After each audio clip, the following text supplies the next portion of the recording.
Soomaalida ku nool magaalada San Diego ee gobolka California ayaa xaflad taageera u sameeyay ra'iisul wasaaraha dowladda Soomaaliya Cabdi Farax Shirdoon Saacid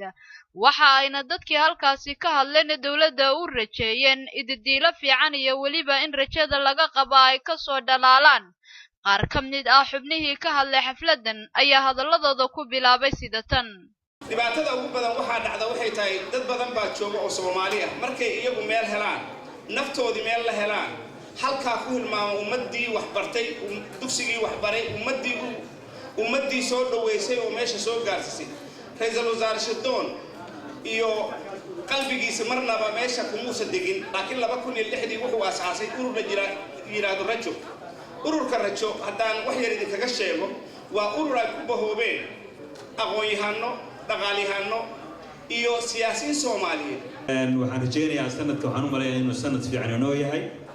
waa Soomaaliya oo dhan waa sanadkeenu ku meel gaar ka baxnay waa sanadkii madaxweyne lagu doortay Soomaaliya Muqdisho iyo prime minister ba iyo baarlamaan aqoon leh marka ifafaalihii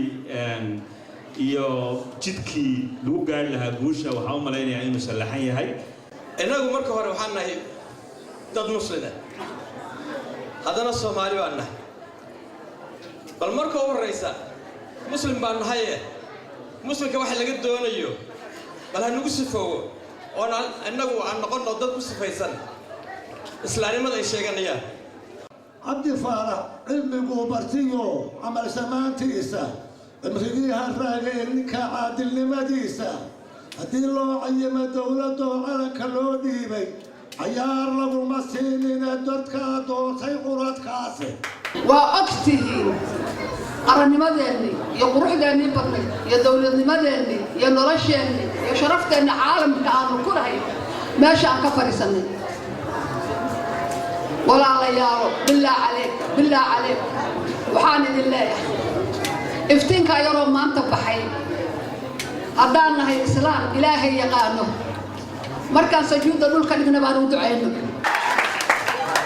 This is a man that was chosen by the president. I believe he's officiant to take the status and protect his covenant. This prime minister can govern his government. He wasn't chosen by accident, but he is a man who is brilliant,